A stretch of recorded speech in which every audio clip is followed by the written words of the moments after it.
Good evening, ladies and gentlemen out there in YouTube land. I am Deleted Scenes, and I would like to welcome you to the other side of midnight. Already in the chat with the smoldering new avatar, Letters Network.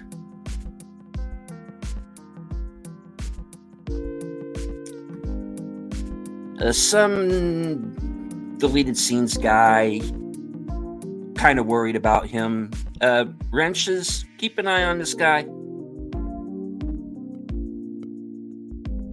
Faithful Blue Wrench, the bird woman of YouTube, Connie Clary. Friend of the channel, JP RPH1.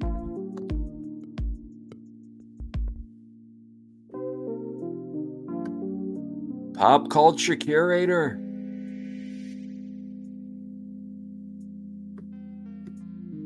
Last Pacelli calling somebody, I don't know. He's here.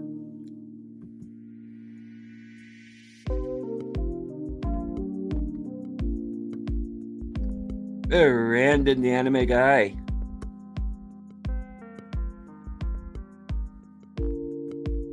Aged Boomer.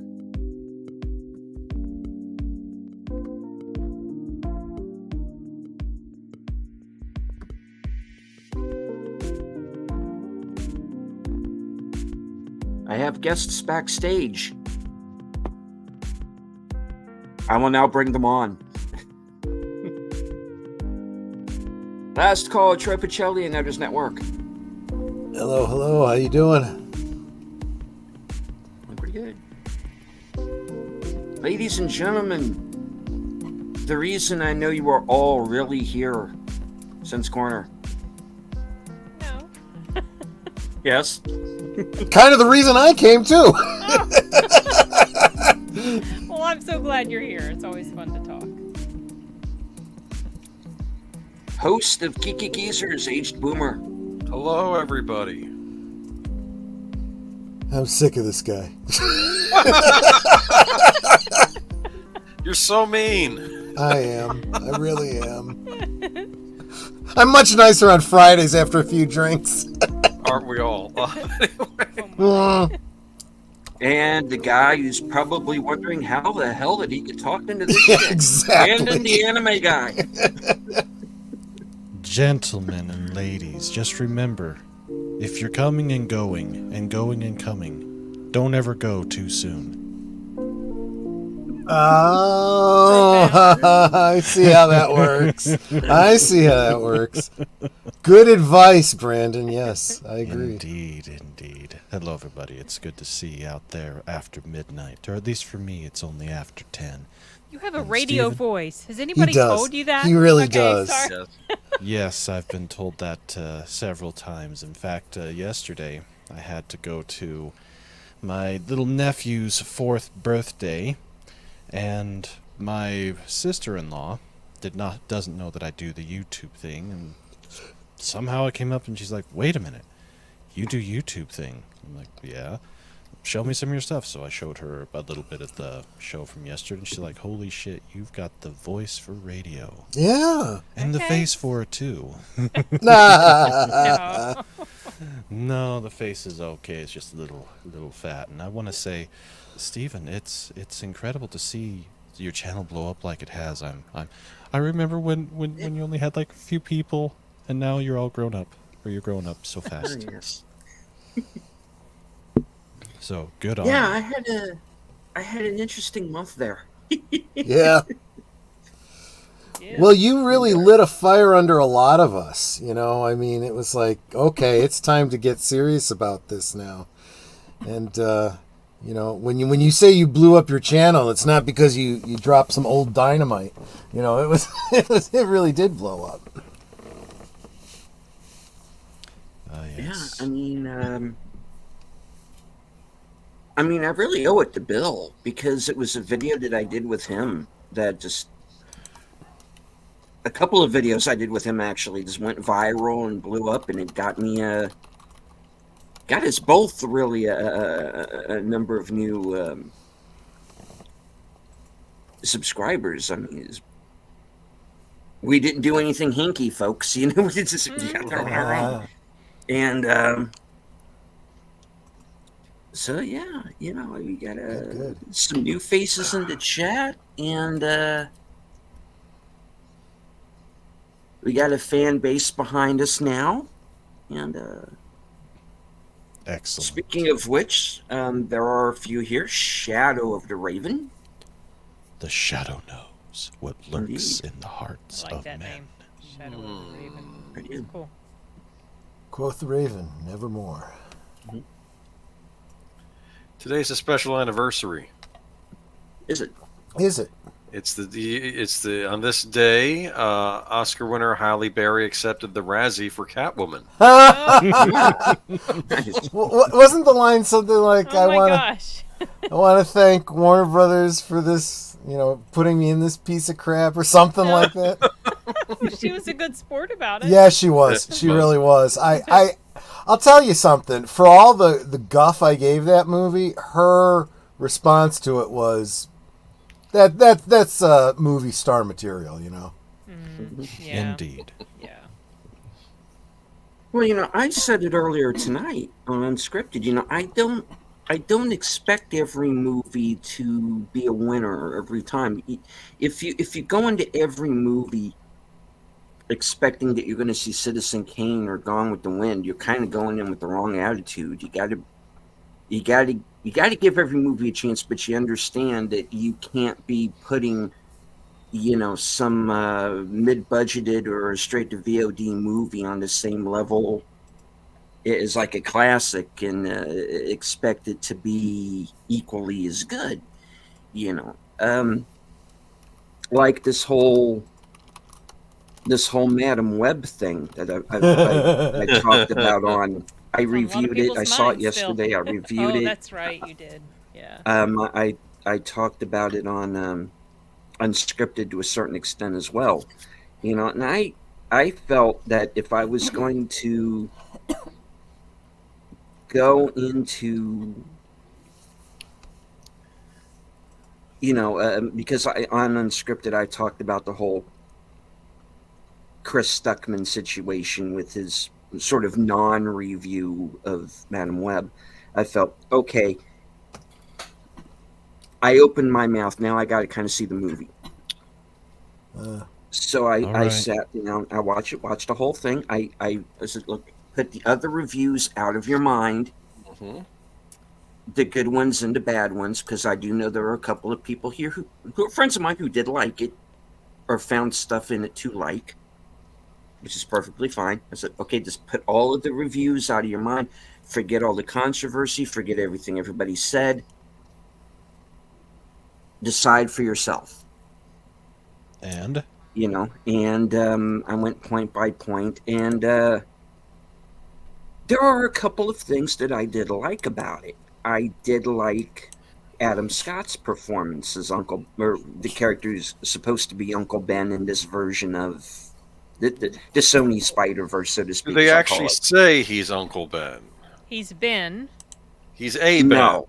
but we don't know if he's the He's- Ben because They don't say it because they can't, because they don't have We the know. rights.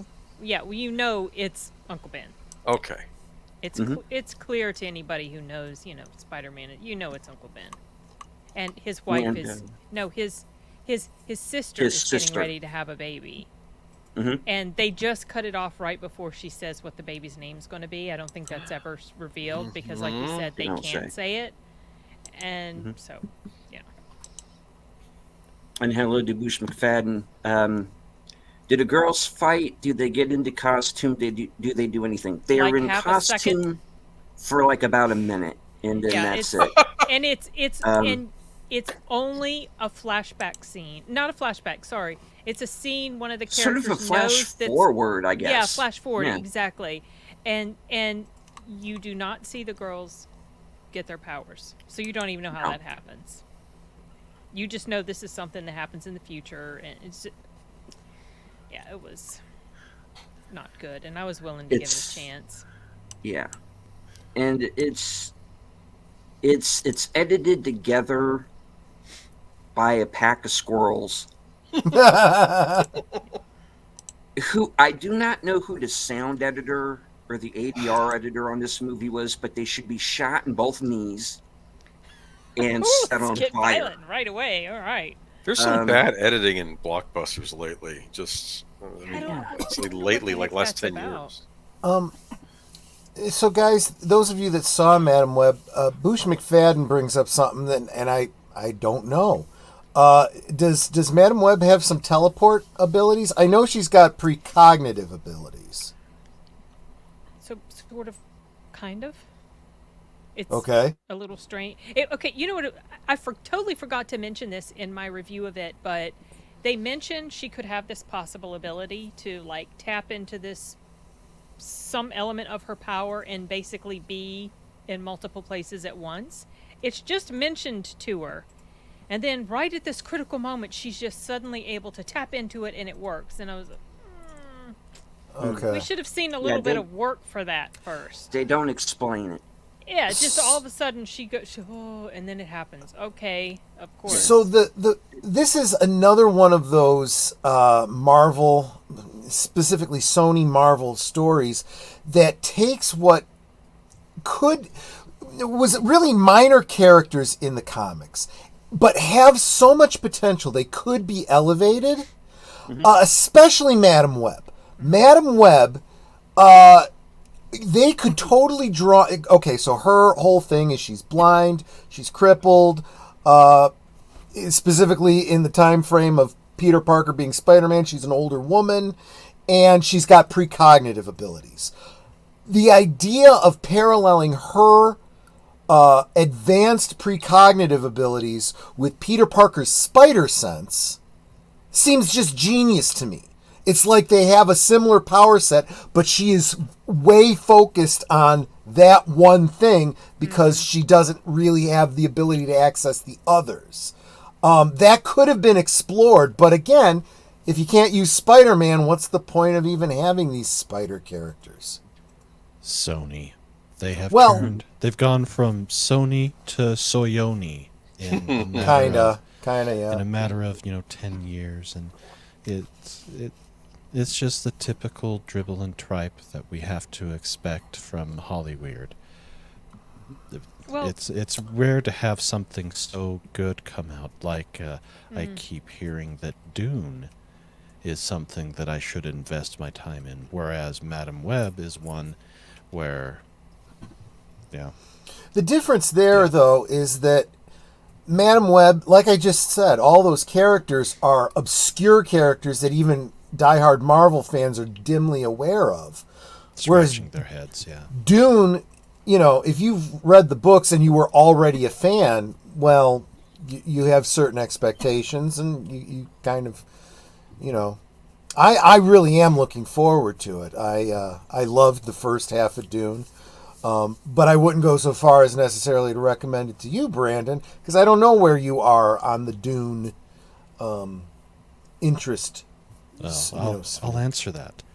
I have the book, I've read the book, and I listened to the 24-hour audiobook of it.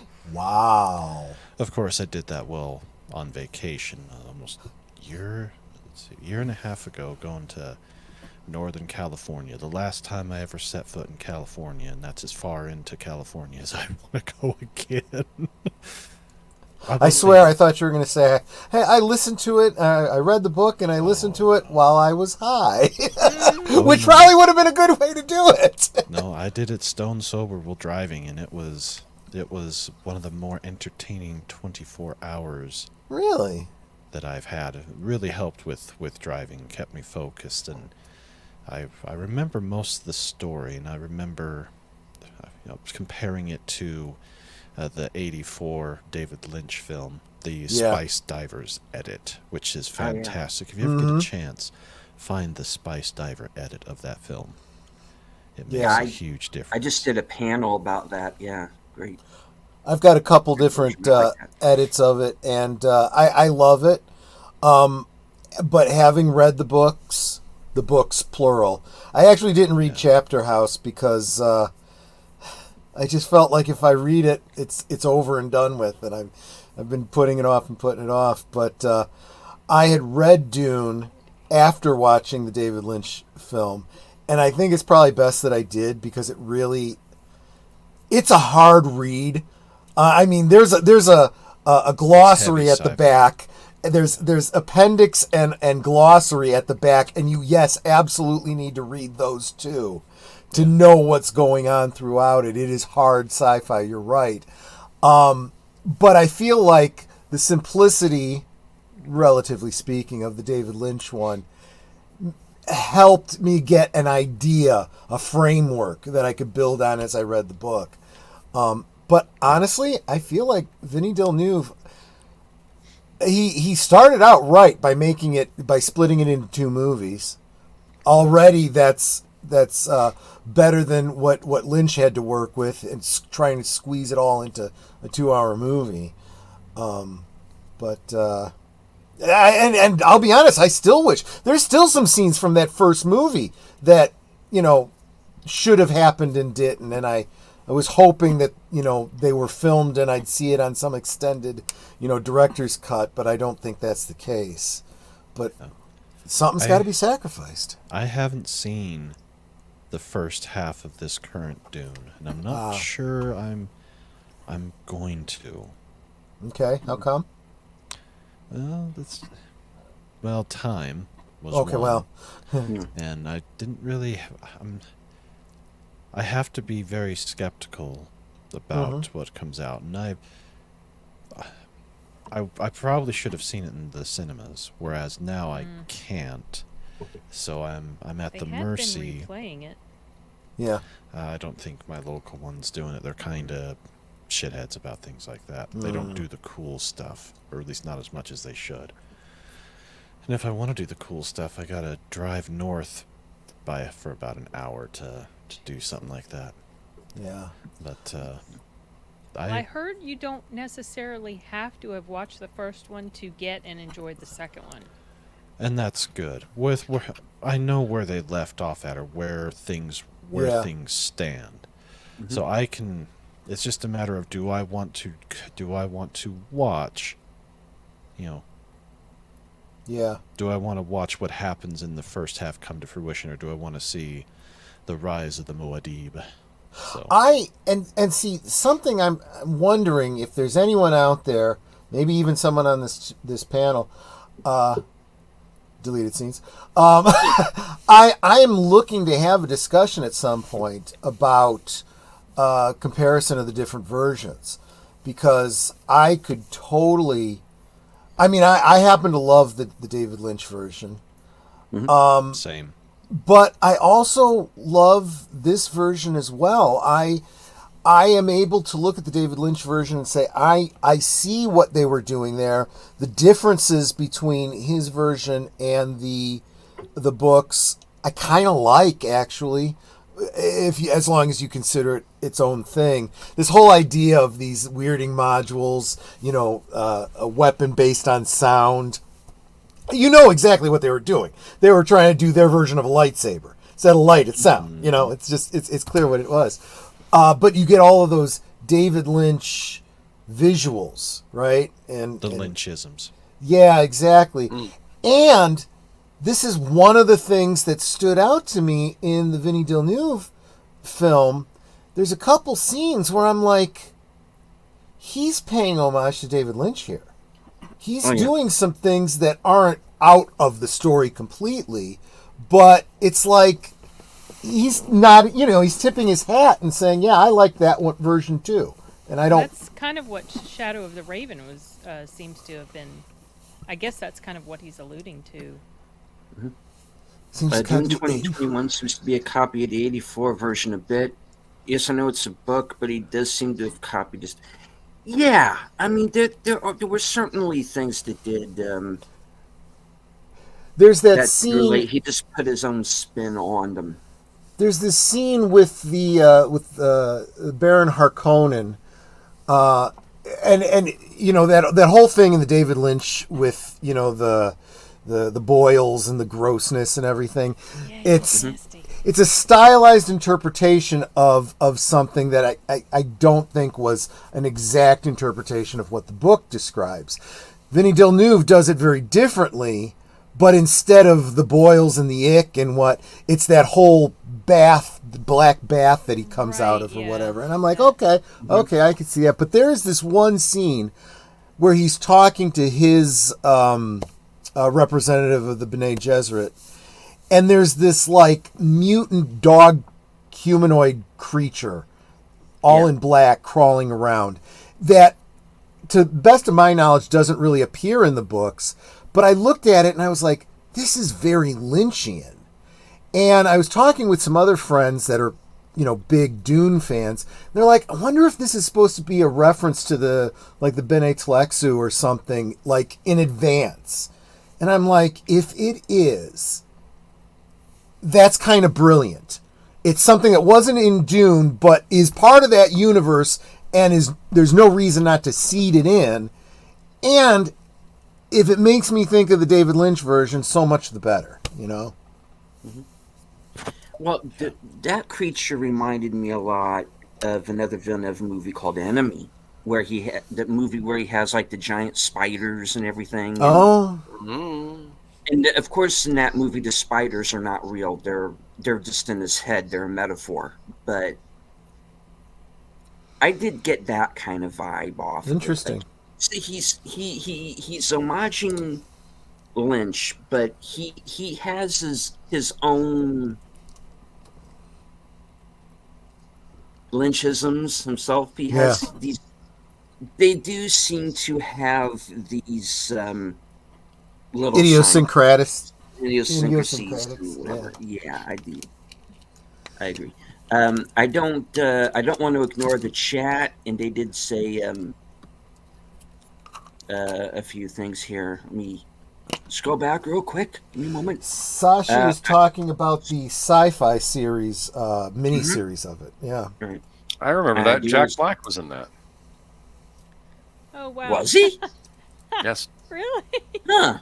Okay. I'd forgotten that. All right, I got to go I don't back remember and look for him. I do want to say hello to Sashi.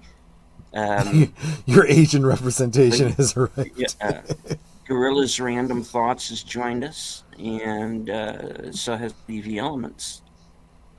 All right, By the way, because his Bush said name something is interesting. Denis Villeneuve. Denis. Not Vinny Villeneuve. Yeah, but that's how Troy prefers to. Oh, you refer prefer to to him. say it that? And why is that? What's that about? Wait, are you saying that I pronounced it wrong? Yes. Yes. How did I say it? You said Vinny Villeneuve. You said it multiple times. That's how you always say it, Troy. Real? Well, you've never said any. Come on. I bet you don't tell your friends when they got toilet paper hanging off the back of their shoe either, do you? Thanks a lot, man. I used to correct you in the chat all of the time, and you always ignored it and kept doing it. So I went, okay, this is. I was probably drunk at the time. Come on, man. You got to know how this works. Boomer knows how it works. You wait until the next day and tell me. Oh my god. So Villeneuve is not Villeneuve, is it? That's how I always say it. So a lot of people they want to say Denis Villeneuve because that's what it looks like, but it's something more like Denis Villeneuve or something. It's something. Yeah. I know my French pronunciation. I just had the wrong name. Yeah, you kept saying it after a while. I was like, wait, I don't think that's right. That's funny. All right. Now I feel like Hecklefish Moriarty. What did I say? All right. So. Yeah, I like saying- your. Yeah. By the way, Brandon, I meant to say I like your avatar. Well, thank you. Cool. It's it got tweaked. I've got several dependent upon the mood that I'm in the show that I'm doing. Let me see if I can snag a few. So this one is my original. This is how I started. Oh, okay. This is how I am when I get super animated and dark. Oh, okay. This is what I would look like if I was thin and Korean. This is what I would look like if I was a king. And if I was part of the Straw Hats. Oh gosh. Wow. Oh my. Yeah. but this is That's the funny. current Okay. iteration. Well, that's cool. That's a cool one. Yes. So yeah, I do need to go here in just a bit. My headache is starting to Nice. crawl me, but I do have a vid clip ready for you. That it's a nice little. What is your favorite thing to do? Spreading the word and love of Jesus Christ to the many people of the world, teaching peace and love for all. And the killing of vampires? Just try to fucking stop me. And what about Protestants? Second verse, same as the first. Now put me on a plane so I can put him in a hearse. Oh no, Alex, there's Wow. nothing wrong, Father Anderson. Nothing at all. He's one of the villains on that, right? Kinda. Yeah. kind He's- of, yeah. He's the anti-Alucard. He Right. is. Yeah. He's part of the Judas Priest order. He's known as the Paladin, Father Alexander Anderson, who cannot be killed. And him and the man go at it for a while until closer to the end of the series when he uses an artifact to change him. So, if you haven't seen it, definitely need to. I would say Watch- watch Ultimate, and then watch Abridged to laugh your ass off, just like with that. Yeah. Yeah. And there's also Hilarious. the original, the first series, which isn't as good as Ultimate, but still Yeah. fun. That's the one I had watched. I hadn't seen all of them, but I saw the original. Abridged is so funny. Nazis called it. And How's your health plan? Apparently, it's great. I have clips of all of that. Let me. Oh my gosh. Let me see if I can so find fun. one more that won't get anybody completely slaughtered here. Hold on. Where is it? Where's a good one? Is that the shorty? No, where's the long one? Here it is. All right, Steven. If you want to do this one, this is a good one. This is a good one. But guess what, Jeeves? That garrote wire won't do shit for dick against armor this thick. What's that, Alfred? How thick is it? Well, half as thick as my dick. So thick enough that you need a fucking anti-tank rifle to pierce it. And I don't even see a piece on your wrinkly old ass. Police girl, if you may. Bitches love cannons. Oh, fuck, that's an anti-tank rifle.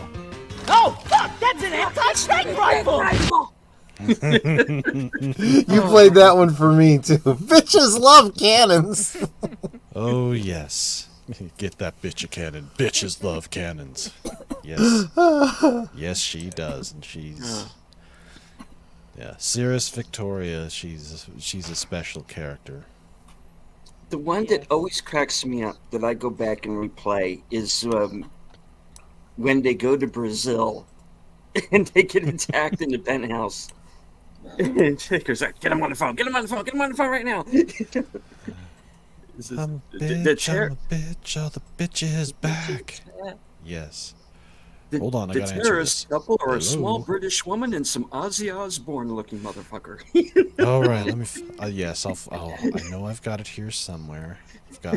I've got them named, so I can try to my find them gosh, easily. that's But Oh, you know, nice. sometimes. Sorry, folks, we're going into Helsing Ultimate here. This is what happens when you get me and Brandon and Sin together. Let's just see. go into If the I shit. Frenchie, good dog. Get those teeth. I eat people. No, it's not eat. I eat people. Here it is. All right, I've got it for you. Okay. Ben, you spare blood. Jeez, fun. Also, tell that guy to stop spying on me. It's creepy. Shit. Now that I'm all by myself, I can just kick back and Shots fired from the penthouse suite on the top floor. The initial SWAT team has not reported back, leading officials to fear for the worst. The terrorist duo inside is comprised of a young British woman and some Ozzy Osbourne-looking motherfucker. On the phone. Get him on the phone. I want him on the phone right now. Hold on a minute. I gotta take this. Hello? Okay, now I gotta ask, and you guys know this stuff. This is all translated, right? Is this actually a translation that's like faithful, or is it like tongue-in-cheek humorous This is- dub? This is, yes, a humorous dub. This is not Yeah. the original. Okay. Fans This made is- this, I assume, right? Yeah, the Yeah. abridged is basically it keeps all the main parts of Ultimate. It adds humor to But yeah, the they- situation. They they did it for Attack on Titan as well. I just Yeah, feel like they it turn it takes to a 11. special kind of crazy genius to come up with, something that's that funny but not an exact translation. Yeah, yeah. My son did a few of those as well, with a bunch of different anime. It's really funny because you know what's really happening, and then you see this other interpretation of it. It's crazy. I'd actually kind of like to see that with some other movies. Yeah, Maybe they'll do it for Madam Web one day. Oh, my God. gosh. that's the type of film that does deserve it, and I've got what happens after he talks to her. Yeah. Hey guys, how's your health plan? Apparently, it's great!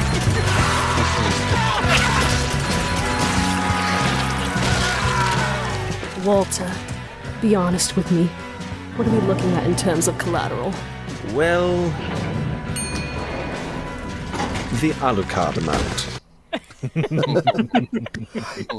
So now I'm getting kind of like bad lip reading vibes. I think that's the only thing that I can relate to that's similar in that kind of humor. Yeah, Kinda, yeah. in some ways, yeah. Oh, bad lip reading's great. The Game of Thrones. That one, yes, that one. Netter and I will Yeah, that was still funny. quote that to each other. I like the Last Jedi one, the My Stick video too. That's a funny one. Oh yeah. I will hit So, you yeah. with my stick. I'm gonna take off for the night. Everybody, you have yourself a wonderful night and enjoy the other side of midnight. And Steven, I've got you coming up here soon, early Right, next month, so that'll be good. March 7th, yeah. Yeah, and Troy, we got to get you back on there. I got to get you some more anime Okay. and get you some more of this insanity that's out there, because it's the fun kind of insanity. The insanity where you don't have to duct tape your head to keep it from exploding because of how bad it is. Speaking of, you must have taken the duct tape when you went and saw this Madam Web atrocity. I didn't see it. I'm just going by what other people he have spared said. himself. Okay. Yeah. No, that's 2 hours of my life I won't get back. Yeah, I was Yeah. a little agitated that it took up that much time in my life. I'm glad that By the I'm glad that I don't partake in most of that stuff anymore, because And from what I heard, not enough of the pretty blonde girl, so I'm not interested. Are we surprised? No, you She can't is show one of the pretty better blonde. parts, though. We'll see just how bad it crashes and burns, and I think even though this is a Soyoni product, I think it's gonna give Kevin Feige massive extreme heartburn and make him demand Beavis and Butthead kick him in the jimmy to try and correct it. So I'm out. Take care. Good to see you all. Later, Have Brandon. a good Bye. one. Take care, And Brandon. remember, enjoy what you like. Don't watch what you don't. And as always, go watch some anime. Take care, everybody. Bye bye. I concur with that. I got to need be heading out too. Okay. Early day at work Right. tomorrow. It is about 40-some minutes now since we started. Anything But, that you would like to plug before you go, Boomer? Nothing. Just catch me on Kiki Geezers on Sunday, but on this Tuesday I will be joining you, Deleted Scenes, and the Pichellis for the other. Sorry, Sparkwood 21. Yes. Where we will be maybe finally coming to a conclusion on this whole Laura Palmer murder situation. Maybe we'll see. We will. Yeah. All right. So I'll catch you all later, and thank you for having me on. Appreciate it. Take care, Boomer. Bye. Good night. Bye, Boomer. Bye-bye. All right. Back to the chat, because I did star a few entries here. Shadow of the Raven said, not sure how to feel about Chris Stuckman. Yeah, that's why I made the point so many times during the show that it wasn't a hit piece. Stuckman, personally, I like the guy. Okay, I have nothing against him. His channel was one of the first that I ever subbed to. That I started watching when I came here to YouTube. I've had a few interactions with him behind the scenes. I haven't talked to him personally. We've kind of corresponded back and forth a few times. Always very friendly. Always quick to answer questions or whatnot. I even talked to his wife briefly one time. He's a really nice guy. He is a nice guy. Interactions with him with my company, and his friend, the guy who does his intro music and outro music, he works with our company. He's our composer, our lead composer. He's a very, very nice man. But yeah, he's getting a lot of flack. He lost 10,000 subs in one day over this whole thing. Okay, so I'm only marginally aware of what's going on with this. He did like a non-review, right? A non-review review. Basically, yeah. Yeah, he's trying. Okay, so he directed a movie. He crowdfunded a film, and he directed it. It's gotten Hollywood attention. And so after that happened, he came out and he said that he wasn't going to do any more negative reviews of movies. Maybe he felt like it was a betrayal of fellow directors, or maybe he's trying to get in good with the bigger Hollywood crowd, and so he didn't want to ruffle feathers. Okay. I don't know. So now, whenever he does a review, you know it's because he primarily liked a film. Now, he may have some criticisms of it, but it's not a film he ultimately hated or disliked. He liked it. So anytime you see him not review a movie that's a new one that's come out that he would typically review, you know it's because he didn't like it.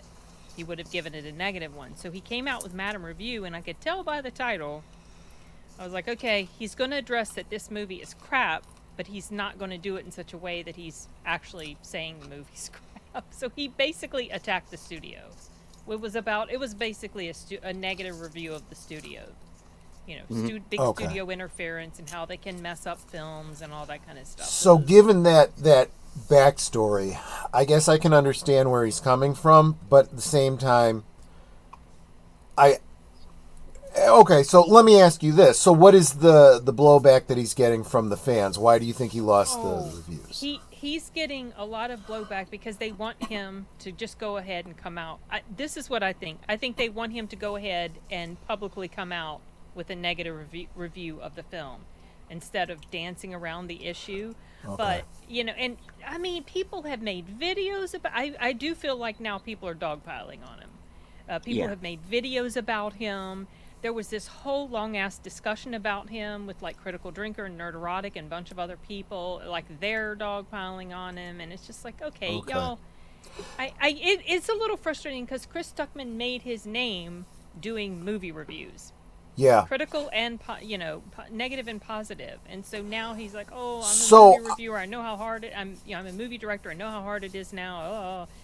And so it's like, okay, well, you're kind of like, you're kind of forgetting where you came from. I think that's the feeling people have. And I see what Sashi's saying here, too. He didn't want to put down the effort that goes into the movie, which is stupid. No way to improve if there's no criticism. I agree. I don't agree with the route he's taking, but, you know, it's his channel. My thought is that if you are going to stop doing reviews, then maybe you stop doing reviews at all. Just if you can't. That was my point. Yeah. Or the other side of it is, if you're only going to do positive reviews, then your silence should be deafening. He should never have done anything about Madam Web, and that ought to have been, insert negative here because that's what it would have been if I'd have done the review. Everybody would have known, okay, Chris would have given this a terrible review pre-movie day, pre-directorial days. Yeah. So, I don't know. But I'm not prepared to give coverage to somebody because now he's made a movie and now he knows how difficult it is. No, because exactly what Sashi said. if you are worth your weight in salt, then you are open to criticism. And you want people to tell you, yeah, I didn't like it, and this is why. And then you take it and you say, is this a fair review? Yeah, maybe it is. Maybe I can improve next time. Or, nah, this guy's just a jamoke, you know? Yeah, it's weird. It's like he feels like because he's a director, he can't criticize, but then, like has already been mentioned, then just don't review movies anymore. Exactly. You gotta, like, what chair do you really want to sit in? So. Yeah, good point. Good point. Now, somebody else made, I don't remember who, but somebody else made a point that at the beginning of his career, Quentin Tarantino used to make no bones about the fact that if he didn't like a movie, he would come out and say it. But now it's something that he doesn't do. He doesn't talk about, rather he hates a movie or even loves a movie. He doesn't talk about it. Huh. Yeah. And hello Cheetah, to nothing in Cheetah, particular. love you. Just general talk. We've kind of slid into Madam Web and Chris Stuckman territory. Yeah. Sometimes they are, Carl. You know, if Critical likes something, he'll come out and say it. Oh, he'll say it, yeah. But and he does seem to be a bit more open than some others that kind of run in his circle. He seems to be a bit more open to be receptive to something if he actually likes it. But then there's times where I feel like he's inconsistent in his criticisms of certain things, because I've seen where he was criticizing something about Black Widow. A lot of people didn't like Black Widow. I actually enjoyed it, though there were parts of it I didn't like. But he was making fun of this scene where Black Widow's sister like drives some sort of something into this engine and it explodes and it throws her off, right? And she doesn't die, whatever. And he was like just savaging that scene, but then there was a scene in another movie that he happened to love, like maybe from the 80s or 90s or whatever, where something very similar happens. An explosion happens, the good guy gets kind of blown off, but he doesn't die. It was almost this exact same setup and scenario, but he's fine with this one. And he, so it's like I'm getting a little bit of inconsistency with him sometimes in his criticisms, though I do agree with much of what he says in his negative criticisms about certain stories. I have noticed this about myself sometimes, that I can have, if you call it inconsistency, I can accept that. But oftentimes I will acknowledge it, because there is something to be said for, if you've been on point for everything else, then you may have earned my buy-in on something that I otherwise wouldn't let go in a movie that I didn't care for. Yeah. You know what I'm saying? He didn't do that in this case. I know I know what you mean, though. I get it, because let's say if there's a similar thing that happens in a movie that I liked or didn't like, and yet I like this one but don't like this other. I explain why. Yeah. Why certain things worked for me and why it didn't. Or I try to explain to the best of my ability. But I still like to listen to his reviews, and he's a writer, and so he knows what it takes to write good things. And and you have to give him also the benefit of his shtick, right? I mean, he's doing a bit with every review he does. He's in character. He's oftentimes exaggerating for effect and whatnot. For sure. And it's funny. I mean, he's pretty funny. He still cracks me up. It's the first time I heard him in a chat show where he was just being himself. Were you surprised at how normal he sounded? Yes, but I couldn't put my finger on exactly in what way he was different, because I'm like, same accent, same voice, but not in character. And he wasn't acting drunk. He wasn't acting drunk is basically what it comes down to. But maybe it's because because of my drinking. I just normal drunk. I'm not seeing the difference. It's his persona, and he definitely hams it up. In his earlier reviews, you go back and listen, he sounded more normal, and then whatever it was, or whenever he started to kind of insert that drunk part of it in, and that became his thing. That's his persona for his, reviews and things. Yeah, no, exactly. It's funny because we got him to do some work for us in one of the audiobook productions that we worked on, because I had been in contact with him before, and I asked him if he'd do an interview with me, and he did. It was like a couple years back. So we did an interview on my channel, and because of that connection, when this particular book series in book 3, I think, there was an alcoholic Scottish dwarf. Yeah. So Perfect. So my boss said, "Hey, can you contact the drinker and see if he'll do this?" And so I did, and he did, and it was this whole thing where we had to rent a recording studio there where he lives in Scotland. Sure. And my boss got on video chat. It was perfect casting, Sashi. My boss got on video chat with him and was directing him. And this whole session on the drinker's side was videotaped. And so I have a copy of that videotape, and I asked him a couple years back, "Hey, I got this video of you in the recording. Can I do a reaction to it?" And he said yes. And I keep forgetting that I've got it on my stinking computer. You got to now. Now that you've said it, I want to see it so bad. There is a little tiny clip of him. He put it up. Either Sound Booth Theater put it up or he put it up on his page. A really tiny clip of him during this recording process, and he was so uncomfortable looking. Oh gosh! I was gonna ask you. Okay, he's got the Scottish. He's got the drunk. How did he make himself sound short? I honestly don't know, because I only heard clips of it and I don't remember much. I just remember that I could tell, he does not look comfortable, because he's not an audiobook narrator or an actor. You could say he's acting in his little things, but whatever. That's maybe easier to do. But anyway, so we're trying to work out getting him back, because now we're redoing that series in an audio drama form. Sure. With sound effects and music and Foley and all that.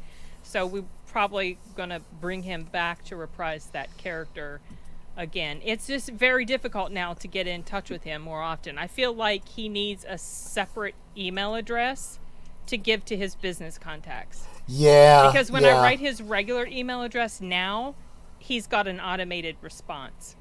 Oh, yeah. Whereas before, he would write you back. Now he's kind of, I guess, trying to, obviously I'm sure he gets bombarded. Well, I know he gets bombarded with stuff. Anyway, one of these days, I swear, I will get around to that. I don't do too many reactions anymore. I have old reaction videos that I haven't edited yet, and because I just prefer to do reviews. And I see that I'm going through my file folder, and I see that, oh, doggone, I need to do that, and then I forget all about it.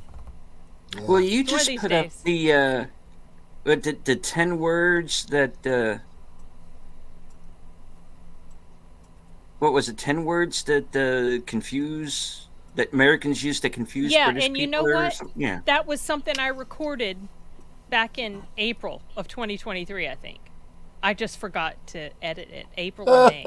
Yeah, I'm not kidding you. I just today finished editing a reaction video to episodes 9 and 10 of season 1 of Cobra Kai that I recorded back in April of 2023. I am in no position to comment on people taking a long time to edit something. I am trying to get put together an opening for a new show that I want to start doing, and I can't start doing the show till I do the opening. But I keep putting it off and putting it off. Yeah, because it's kind of a tedious pain in the butt to do what you're, the same with reaction videos. It's very tedious.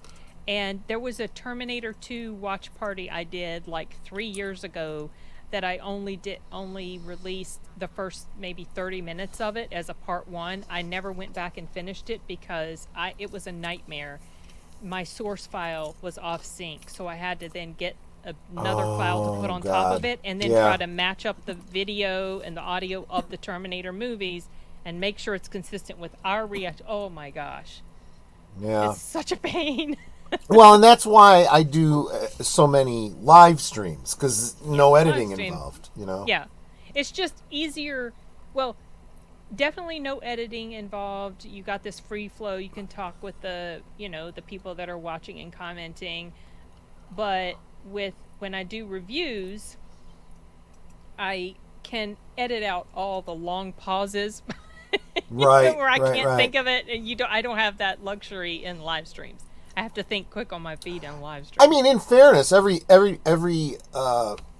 last call that I do, I have a 30-second or more little intro monologue that I do. That's pre-recorded and that's scripted, and I fix it in the editing. I take out all the inhales of breath and the awkward pauses and or if I flub a word, I just back up and say it again because I know I can just edit it right out. Yeah.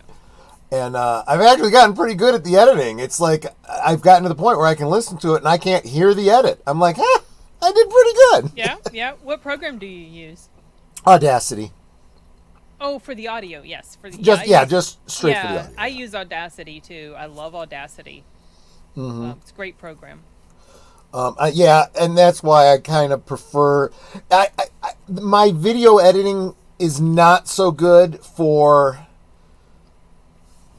keying into very specific moments. It's a little chonky. So that's why I love being able to edit the audio and just using it for overlays and stuff like that. Yeah. If you need an Australian voice, you can consider the guy who does the Randy Feltface character. I don't know who that is. I'm not familiar either. Yeah. Yeah. That name doesn't jump out at me. But yeah. And I'll tell you, these people doing voice acting, that is a heck of a talent. Oh my gosh. There's a lot of people that are just really good with accents, changing the pitch, changing intonation. The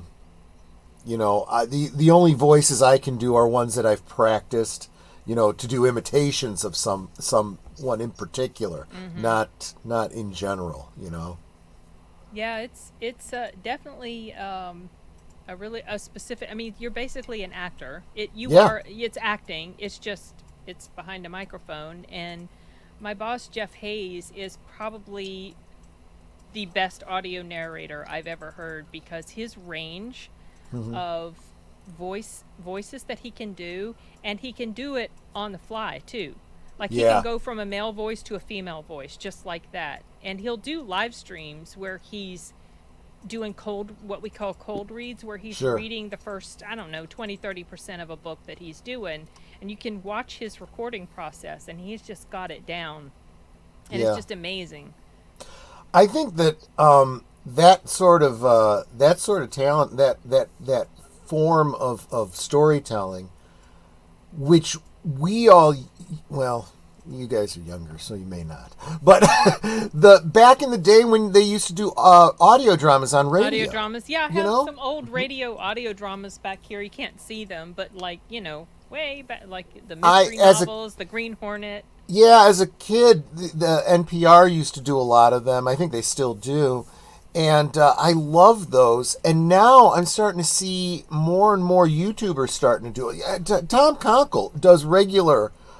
He does this Flash Gordon radio show with his troupe. He's got a couple of other, one-off type audio dramas that he's been doing, and he does them in that old-time radio show type of thing. And I'm like, there's a place for this in the YouTubeosphere. I think there's definitely something there. Yeah, I agree. Some people really like that. That's what we've started to lean more and more heavily into, or things like that. Oh, so this Randy Feltface is like puppet. Is this like is he a ventriloquist type of character that he does this? It's called Randy Buys Bookshelf on Gumtree. Gumtree. Is that like That sounds really familiar. some sort of Australian version of Amazon?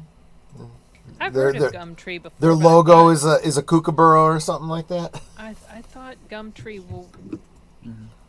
was something software related, but he might be talking about something completely different. Oh, okay. I'm looking this up. Yeah, I've seen this character before. Yeah. Now I gotta look it up too. Thanks. Yeah. All right. Oh my gosh, you're right. I've seen this one too. Randy Feltface? Yeah. Mm-hmm. It looks like a purple Muppet. Yeah.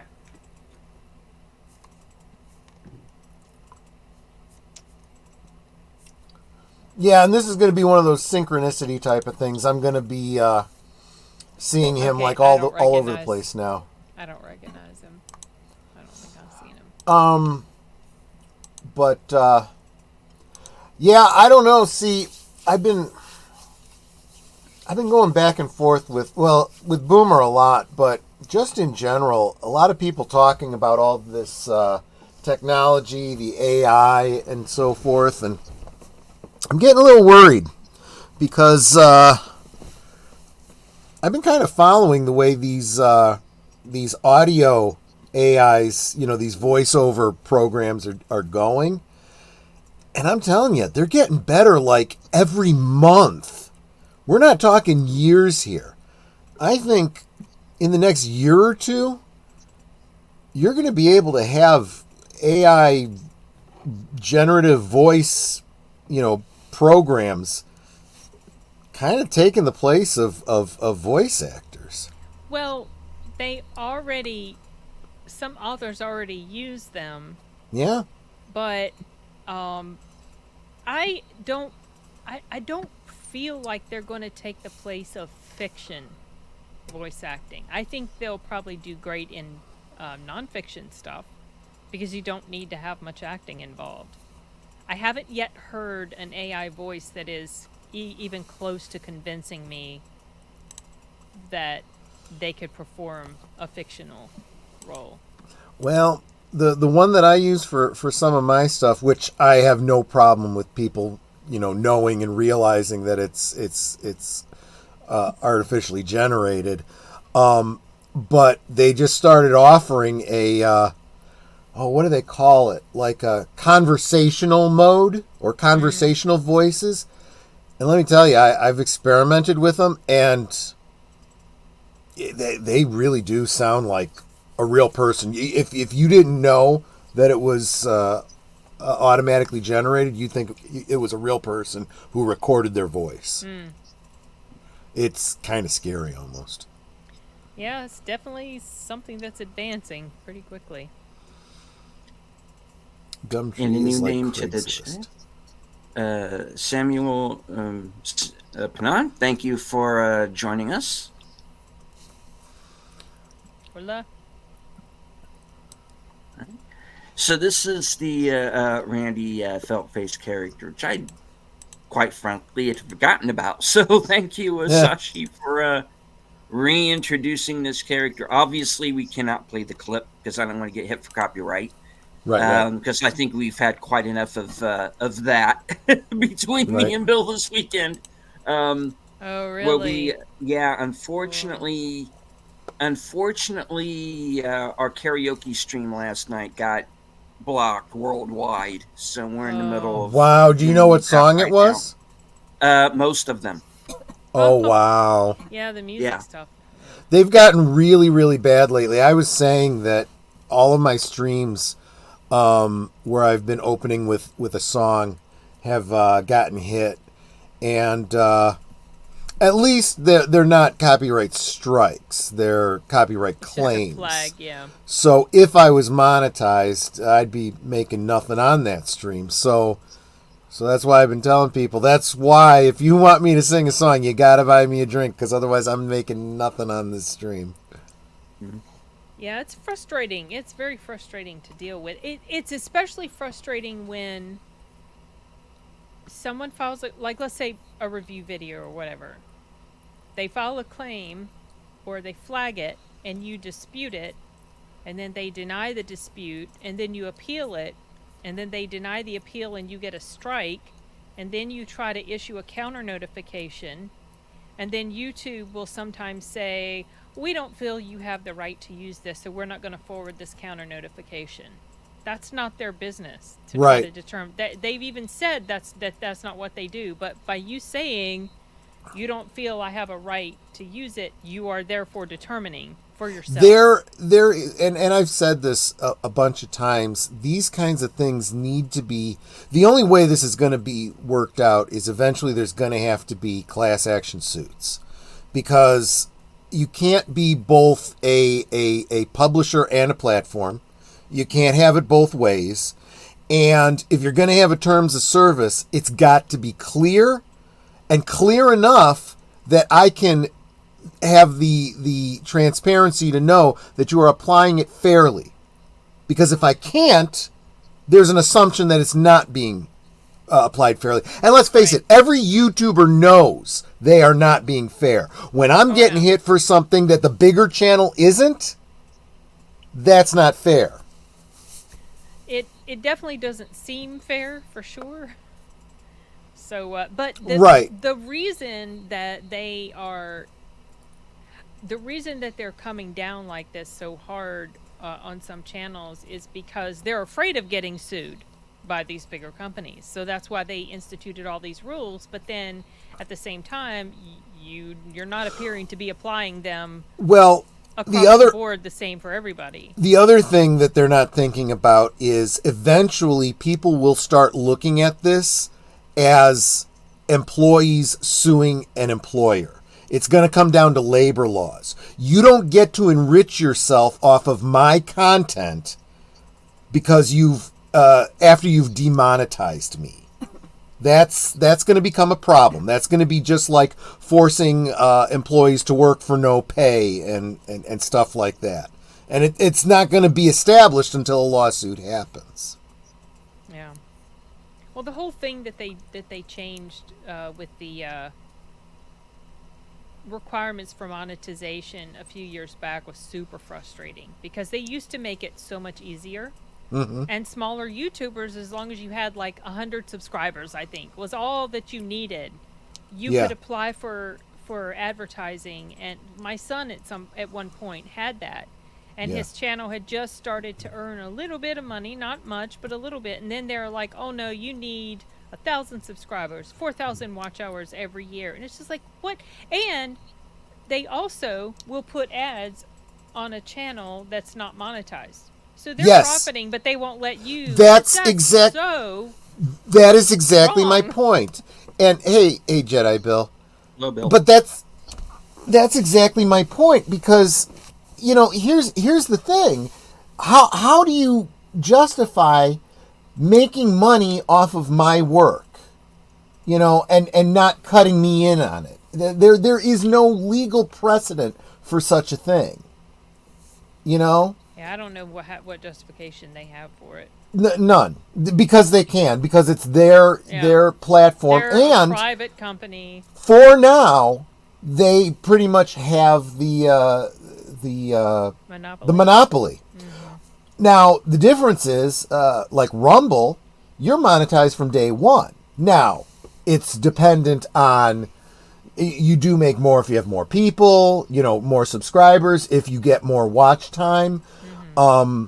But honestly, with the few people that I have over there and the very little watch time, I've made a few cents, which is incredible for something that's literally just a backup to my YouTube channel. Yeah. I've made zero on YouTube.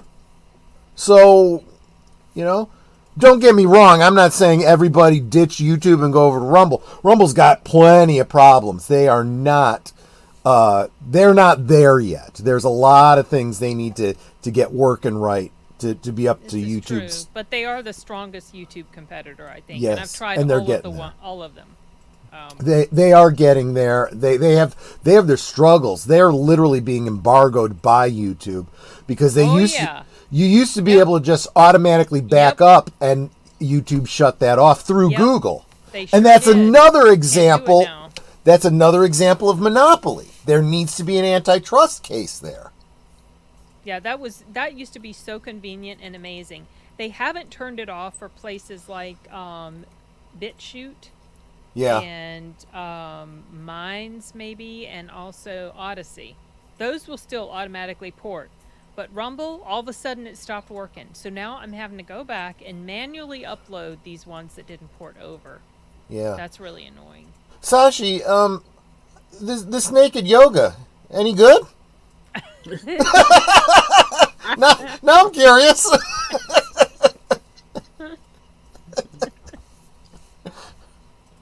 I mean, you got my attention. I saw naked, you know? I bet it did.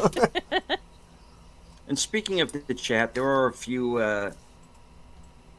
few statements here that I started. I did want to get back to real quick. Yeah. Going back to Madam Web for a moment, Bruce said she's wanted for kidnapping in 2003, doesn't get stopped at the airport, flies to Peru, and is let back in. That was a quick She trip. teleported to Peru. Post 9/11 New York, no way she got on a plane. Well, it was Yeah. 2 hours later, so that was 2 hours. Oh my gosh. It was 2 years after 9/11, so that wasn't too much suspension of disbelief that she made that trip, but just, boy, it was really quick. And of course, she came back at just the right moment. Right. 2 years. I still got to take my shoes off when I go to an airport. Yeah. Depends on the airport. Some of them you don't. It's Wow. weird. Some you don't have to take your electronics out. The airports aren't consistent. And if you're not careful, TSA agents can get a little bit handsy with your money. Wow. So I walk through the screener, the machine, with my license and my cash in my hand.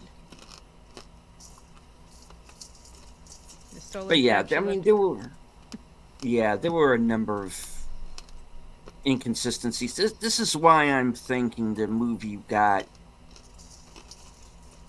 if not reshot, certainly re-edited in post. Because the Ezekiel Sims character in particular, who's the supposed villain of this movie,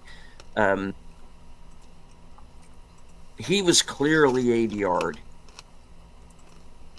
throughout. Yeah, people were. No, I mean it is was obvious. Most of that whole third act was ADR'd, near as I could tell. Ugh. You were talking about good voice actors. If you want to see a really good comedic actor, Paul Whitehouse. I don't think I've ever heard of him, actually. Rolly Birkin.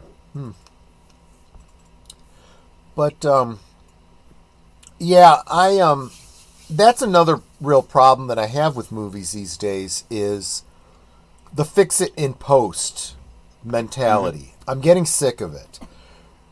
You need talent, and by talent I mean the writers, who have it planned out from the beginning. Get it right, and there should not be any major changes that need to be done at the end. The only time you should be, doing any refilms is we went to edit this and we got a really bad camera angle. This isn't going to work. We couldn't find a way to make it work. We need to refilm this shot or something. Yeah. Or, we read it, it looked good, but now that we see it, we feel like there's a scene that's missing for this setup. So we need to do that. That's part of making movies. But this whole idea of completely scrap the story and make it a whole nother story, or completely change the ending, it's ridiculous. And this is why these movies are failing so badly, despite what the fans want to say. Oh, it had a budget of this and it made this, so it was a profit. No, that was the budget that they announced. That doesn't count all the reshoots and the reshoots and the reshoots, because they're making like 2-3 movies, when they are only supposed to be making one. Yeah. Yeah, it's a mess. Personally, I think what they should be doing, if they're going to go to this much effort, take all of that footage, give it to the DVD makers, and say, make a twist-a-plot out of this. Choose your own adventure. That would be interesting. It actually kind of might be kind of fun. Yeah. I was watching someone did a video on those old choose your own adventure books. What I didn't know was they took some of those books and made them into DVDs. And using your DVD remote, you could, do the story that way. And they had like big name voice actors, working on it. And I'm like, that sounds like it would be fun. They should make more of those. Yeah, I don't think I ever messed around with those, but I knew of them. I used to really love those Choose Your Own Adventure. I had a bunch of them, and I had the Indiana Jones ones. They were so fun. I had a Star Trek one. Yeah. I had a G.I. Joe one. Oh. I had all of because I got these things through Scholastic Readers. One of their competitors was Twist-a-Plot, and I got every single one of the Twist-a-Plots. No. And then, I don't remember who, Fighting Fantasy put out, they were basically like Choose Your Own Adventure books, but there was an added benefit that they treated it like a tabletop role-playing game. So there was this very basic create your character. You'd use dice and what do you call it? Like, dice and a pencil and whatnot. And you'd figure out your stats. And when you get to a monster, it would say the monster has this many hit points and this much strength. And then you'd roll for the monster, you'd roll for yourself. And, if you survive, turn to this page. If you die, turn to this page, I'm like, that was pretty cool, too. It was a way of playing, like, Dungeons & Dragons when you were alone, Which sounds sad. I've never played Dungeons and Dragons, so I wouldn't know. I've just seen it on movies and shows. I mean, it's great when you have friends. When you don't have friends, it's not so great. It's sad.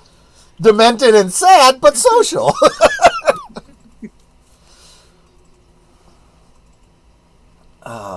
Yeah, I'd like to get involved with a game sometime. I've never played either. And that's one of the things I'm trying to get up on my channel, if I could ever get my editing done, is I have this one adventure that took years for me and my group, and it became this great story, and we put it up as a blog. It's a great read. A lot of people have loved it, and now I'm just trying to edit it together with visuals and AI voices and whatnot. And the first two are up on my channel, and they're pretty good, but a lot of work. I imagine. This is why I keep saying, if anything happens to this work from home position that I've had for 3 years now, if there's ever turnover and I find myself out of work, I'm going to really try to make this YouTubing thing a thing. I'll spend 8 hours a day editing, and getting videos up. It's a lot of work. Sure. It's just not something I can do when I'm working full time, Yeah. Yeah. My day job keeps me pretty occupied as well, so I have to juggle all of that schedule. Okay, I'm going to watch a movie at 8 o'clock tonight. I'm going to edit this movie the next day, or edit the review. I'm going to go see this movie on this day at the theater. This is why I think, I suspect this is probably why Paulie does all those out of the theater reviews, because it's kind of like doing a live stream, except, And also a review without having to sit down and edit it. Yeah, exactly. And I dig that. And I hadn't considered, the editing part of it before. I kind of like the fact that it is like my gut instinct. I haven't had a chance to think about it yet. This is my first reaction, because I'm sure you've done this too, Sin. I do it all the time. I maybe really like a movie, and then the more I think about it, I'm like, do I really? You know? Yeah, I've done some out of the theaters, and then later had a change of thought process about the film. I Yeah. don't necessarily go back and re-review it, but I've done out of the theater, and then I've done an out of the theater of a specific movie. Let's say just a really big and hugely anticipated movie like Spider-Man Across the Spider-Verse. I did an out of the theater as I was walking to the doors, and then I did go home and I did film a full-on review. So, and sometimes I don't care enough about a movie to do a full-on review. Maybe I'll just do a quick little audio video short of it, or an out of the theater. It all Sure. depends. Sure. But I like out of the theater reactions because they make me excited to see a movie. They make me excited about just movies in general. So they are fun to watch. Yeah, I don't normally do reviews, and I may only have one review up on my channel, and it was a review that I did of Rambo: Last Blood, and I did it as a very positive review, but since I did it, I've been thinking more and more about it, and I'm like, is it really as good as I gave it credit for? You know? Feel more like I wanted to like it, and I felt it was an important movie at the time, but that does not necessarily equate to it being a good movie in and of itself. Was this the very last one that was done? Yeah. Or the one before that? Oh. No, the very last one. Ooh, that one got crucified. A Well, lot of critics. but see, that might have been a little unfair on the other side too, because they were out to hate it, you know, and that's kind of unfair too. It was okay. Now looking back on it, I can say it was okay. It was weak in several ways, and yeah, given what the rest of the series was like, that it was kind of a weak way to end it. And honestly, the very ending was probably the weakest, because it doesn't take a stand on whether he lives or dies at the end. It's like we're keeping it open in case we want to do another one, you know. But it's like, just commit already, you know. Well, they do show him riding off, so you could take that as he.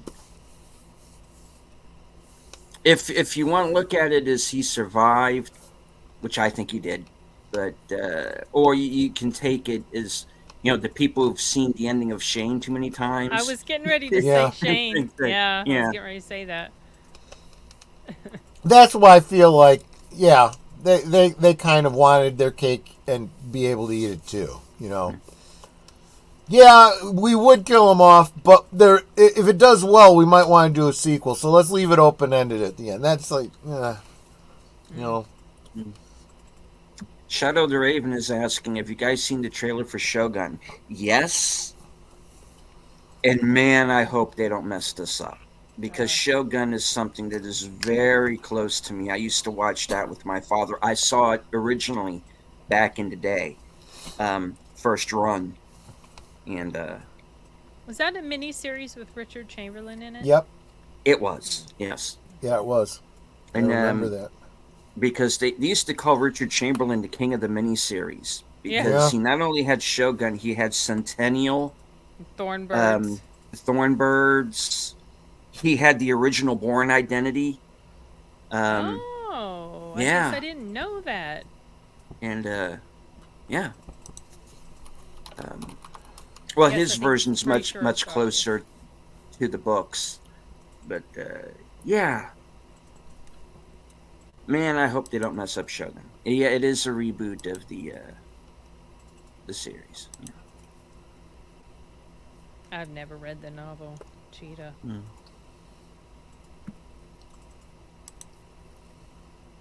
Shadow says the original is very good.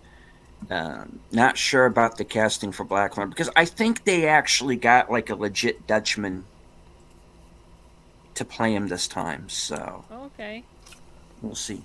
When when does it come on, and what is it? Is it network or is it streaming on some platform?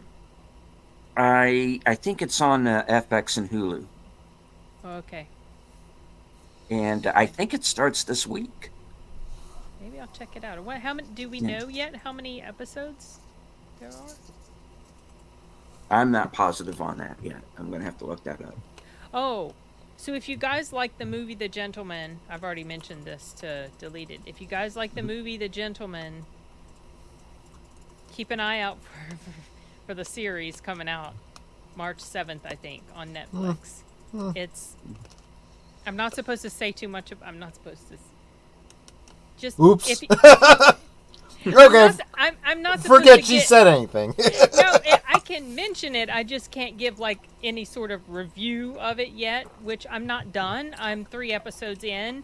But if you like The Gentleman, okay, then keep an eye out for the show. Yeah.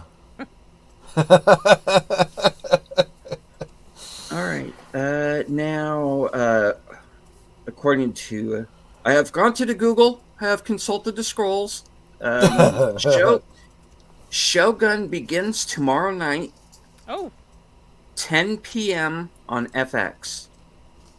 Okay. When does it come into Hulu then? Is it not yet, or until after it's done, or I'm not going to be able to watch it while it's airing. I don't think.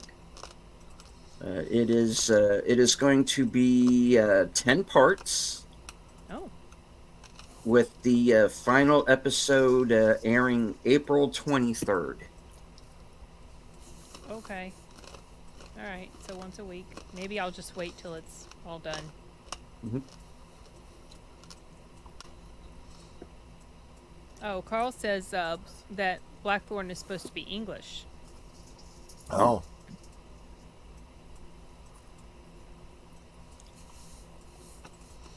I keep thinking he was Dutch in the original story. I might just be remembering wrong.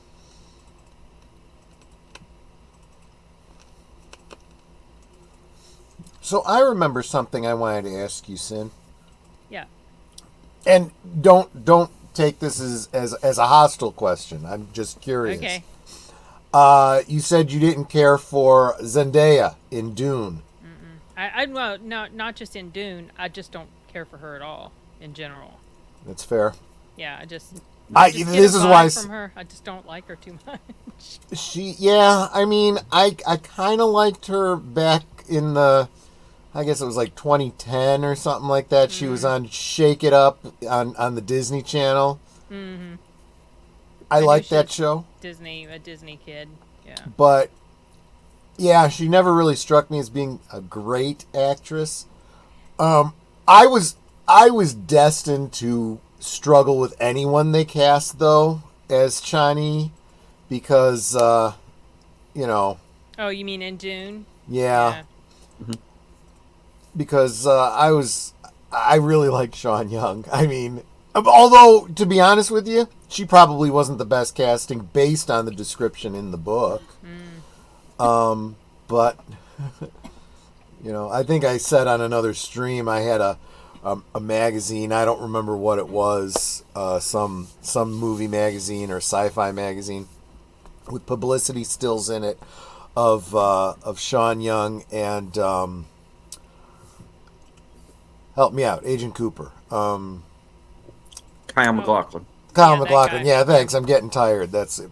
And there were some pretty steamy pics, and I was like, wow, yeah, digging this, and yeah. So the Zendaya just doesn't do it for me that way.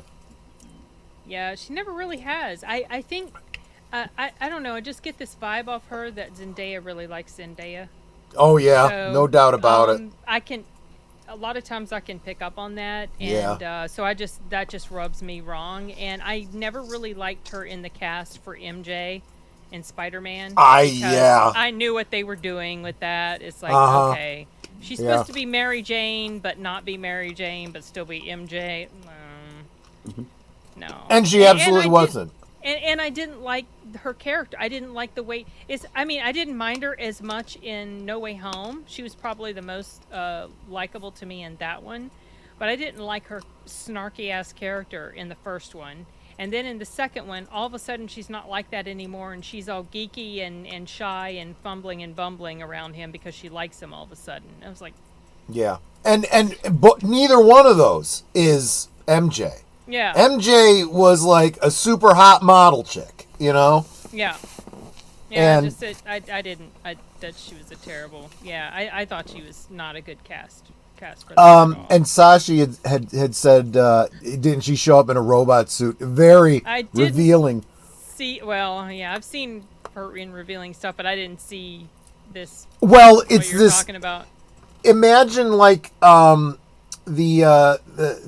android character from Metropolis, but with okay. major sections that were clear plexiglass, you know? Okay. And someone posted it on social media. Oh my gosh. And my comment was, that's the weirdest looking still suit I've ever seen. Oh my goodness.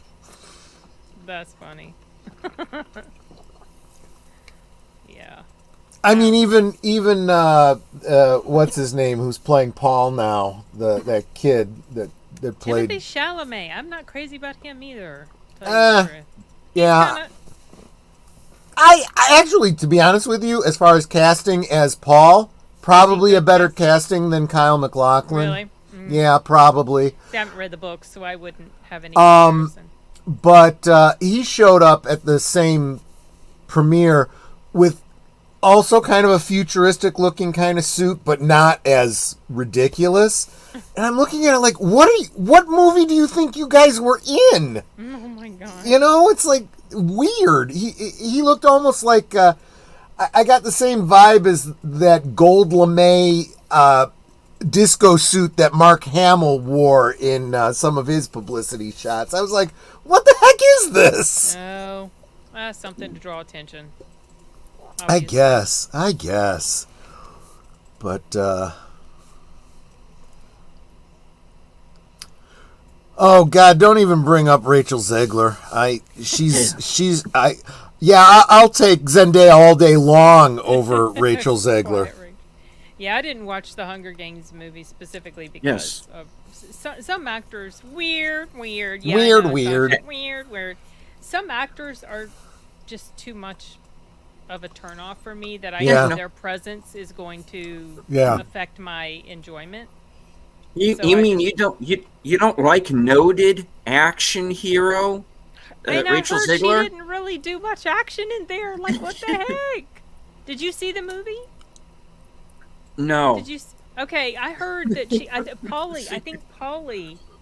Paulie's seen it, and he was a little bit baffled at the fact that she won this award, and she was up against like, Tom Cruise, and she won. What? Tom Cruise and Keanu Reeves, and they gave it to Rachel Zegler. As much as I dislike John Wick, please, how in the world? Yeah. And these people vote for her. I mean, why was she even nominated? But you know what they're saying? They're literally broadcasting. Well, we can't give it to a white man, so we have to give it to this girl. Okay, that's probably exactly what it was. Which entirely throws out any possibility of their of any credibility they might have. Right. Yeah. Wasn't this sort of like a fans that voted on it, like almost like a People's Choice Awards, yeah. Yeah. So, whatever. Yeah, it still tells me there's a fix in there somewhere. Yeah, that makes means you wonder. You know, the only fans that got to vote were fans that were approved by, you know, the powers that be. Weird. Because I remember back in the day where they put the ballot in the TV guide. Oh, and you could send it in. Oh, okay. Well, that's what you get when you have mail-in ballots. I don't know that they have mail-in ballots anymore, though, for that. Poor Keanu. Yeah. All that training for nothing. Well, but see, that's the thing too. I don't think he's in it for the awards. He's in it because he makes buku bucks, and his fans love the hell out of him. And he enjoys it. Yeah. He enjoys it, but it's just weird that she was even nominated to begin with. I'm a white male, and I'm Welsh to boot. I'm doomed. Oh, you're Welsh. It's the That's great. Stay out of the sun. There was I'm sure he does. There was a Mystery Science Theater episode. It was one of the Gammas, and there's a kid in the movie that looks like a miniature Richard Burton. So they go into this whole bit of Richard Burton as a child actor. Gosh. I'm Welsh. I'm poor. My name isn't Richard Burton yet. That's a funny thing. And have to see the whole thing.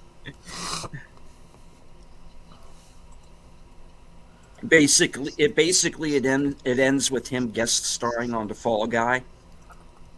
A chance to work with Lee Majors, his boyhood idol.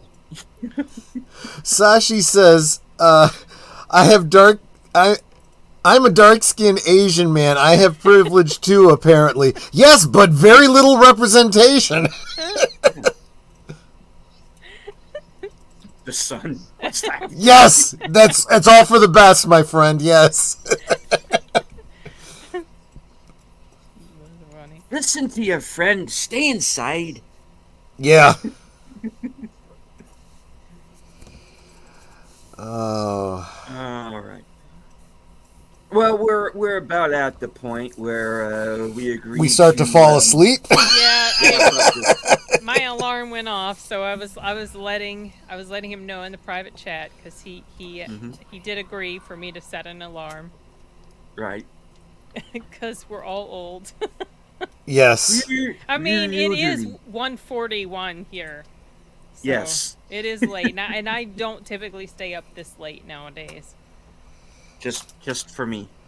Just for you, yeah. I would normally be asleep by now. She likes me. No. All right. I do. Or you owe her.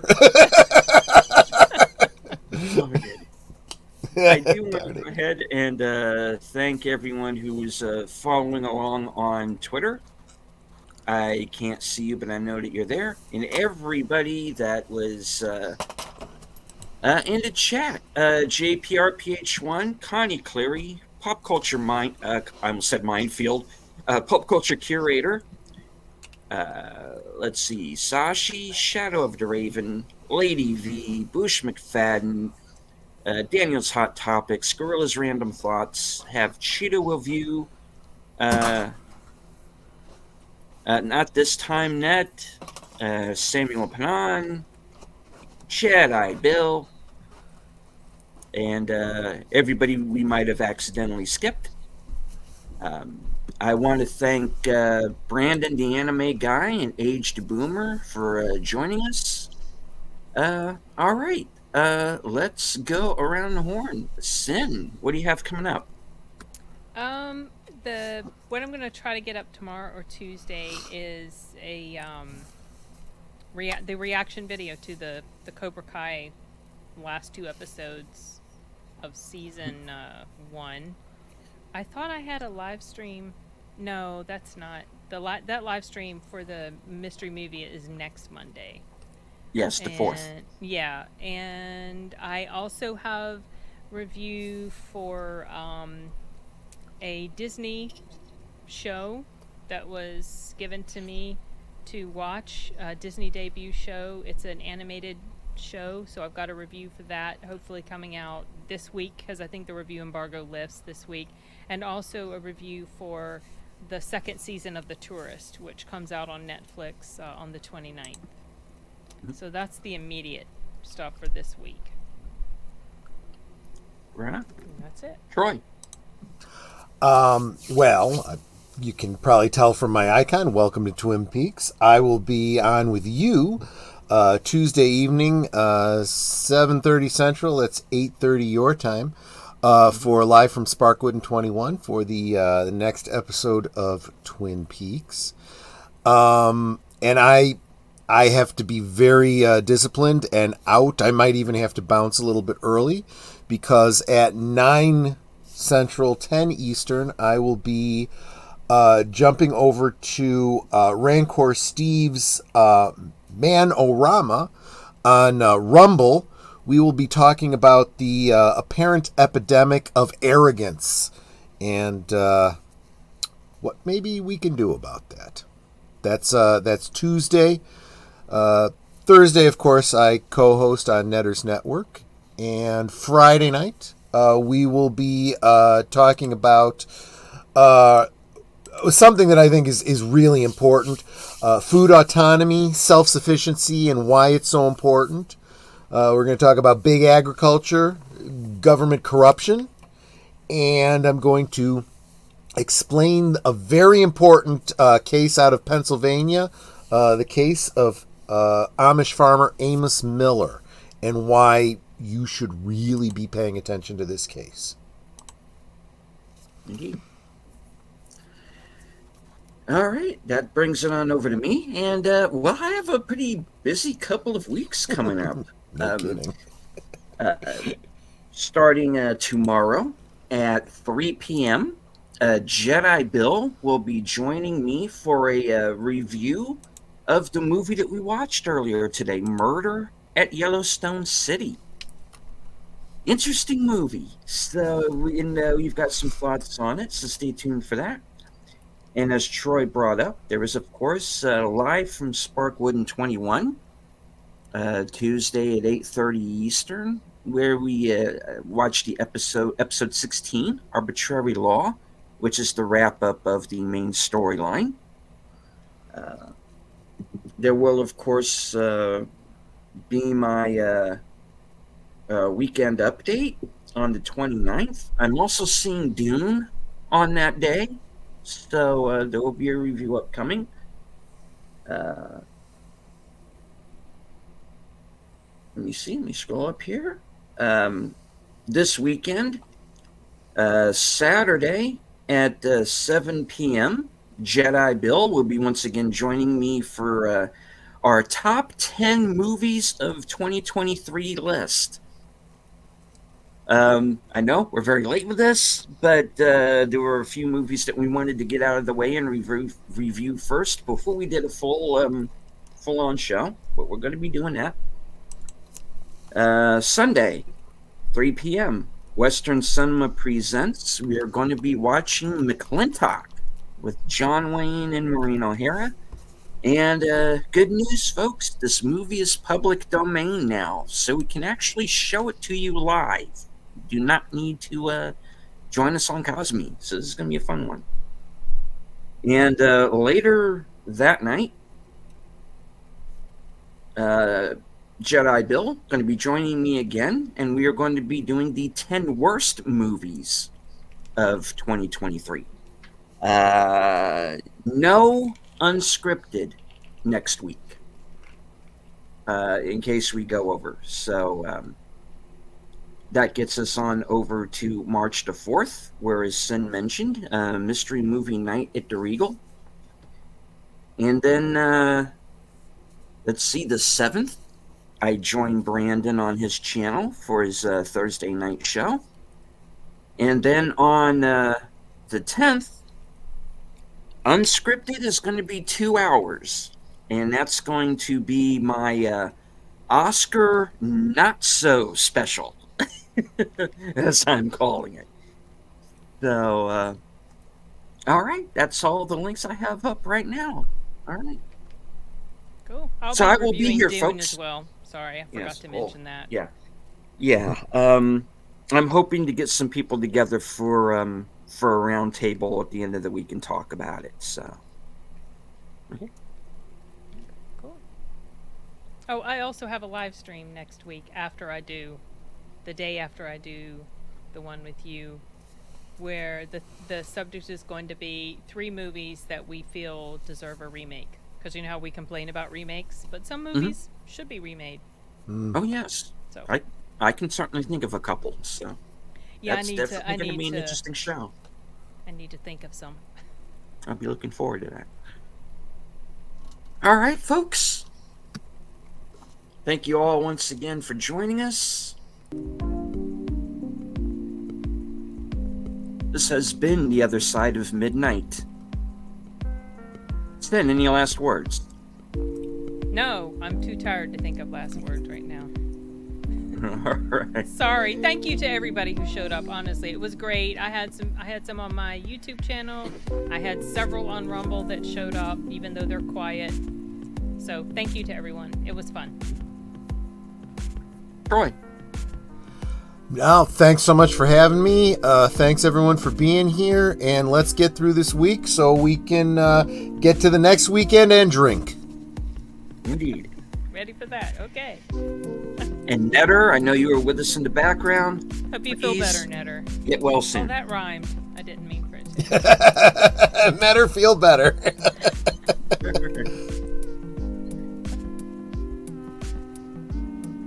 All right, folks, remember to please hit the like, share out the stream, and if you are new to the channel, please subscribe. From HQ, good night, take care, stay strong, because this is how we win.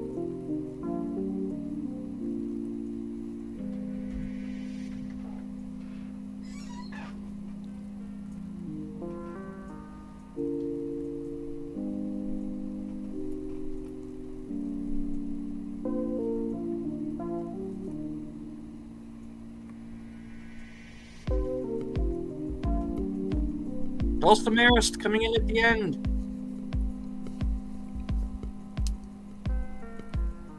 No worries. Unlike my last live stream, it will remain up.